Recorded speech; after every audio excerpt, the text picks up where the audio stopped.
The world's first computer wasn't born in a garage.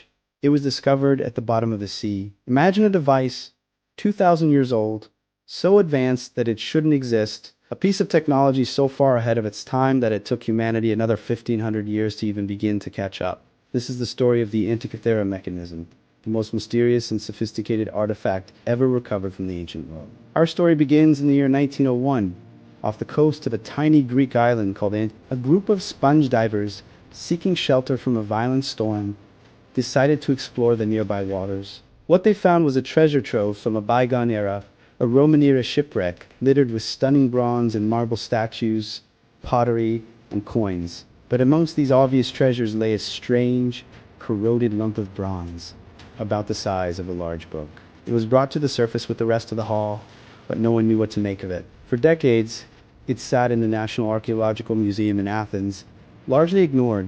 Most experts dismissed it as a broken clock or perhaps a simple navigational tool, and they couldn't have been more wrong. The true nature of this unassuming lump of metal was about to shatter our understanding of ancient history. The real breakthrough came decades later as new technologies emerged. Scientists, driven by a nagging curiosity, decided to look inside the corroded artifact without breaking it apart. Using advanced X-ray and CT scanning techniques, they peered through centuries of corrosion and calcium, and what they saw was breathtaking. Hidden within the rock-like exterior was a universe of intricate engineering. This was no simple clock. It was an astonishingly complex system of over 30 interlocking bronze gears, some as small as a fingernail, all crafted with a precision that seemed impossible for the era. The truth was finally revealed.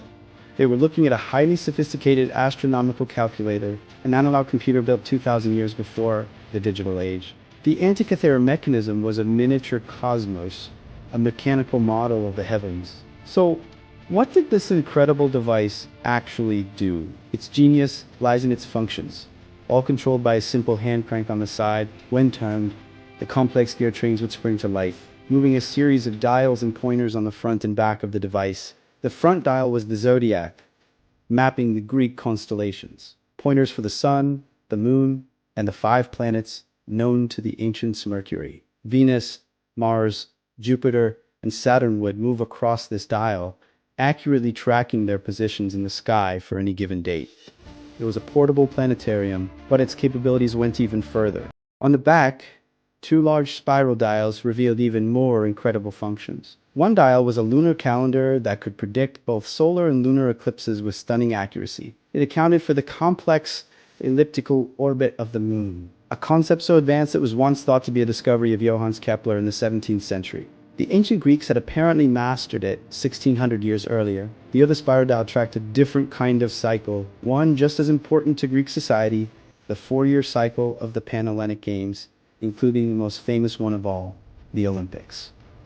This wasn't just a scientific instrument, it was a social calendar, connecting the people to the cosmos and to each other. The sheer mechanical brilliance required to model these irregular celestial and social cycles in a single, compact device is simply it represented a level of mechanical engineering and astronomical knowledge that historians believed did not exist until the great cathedral clocks of 14th century Europe. And yet, this masterpiece of ancient genius raises more questions than it answers.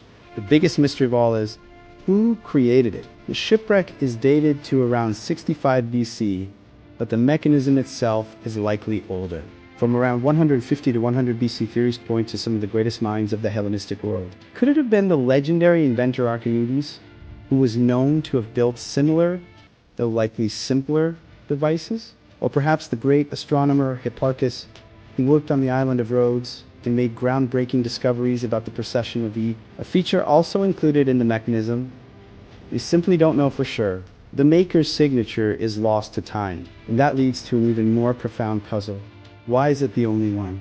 No other artifact of similar complexity has ever been found from the ancient world, or for the next 1,000 years. It's as if this incredible knowledge, the ability to design and build such a device, appeared out of nowhere and then vanished just as quickly. Ancient texts, like those from Cicero, mention such devices, but until the discovery of Antikythera, they were considered fanciful stories. The mechanism proves they were real. So where are the others? Were they melted down for their bronze? Were they lost in other shipwrecks still waiting to be discovered? Or was this a singular creation, the work of a lone genius whose knowledge died with them. The Antikythera Mechanism forces us to completely rewrite the history of technology. It proves that our ancient ancestors were not primitive, but in some areas were our technological equals. If not superiors, they possessed a depth of knowledge and a mechanical sophistication that we are only now beginning to appreciate. It serves as a humbling reminder that history is not a straight line of progress. Knowledge can be gained, but it can also be lost. It makes you wonder, what other secrets, what other forgotten technologies are still hidden from us, buried in the earth or waiting in the dark, silent depths of the ocean? The Antikythera Mechanism proves that the past still holds secrets we are just beginning to unravel. What incredible discovery will be next? Thank you for watching. If you found this journey into the past as fascinating as I did, please like this video and subscribe for more stories that challenge what we think we know.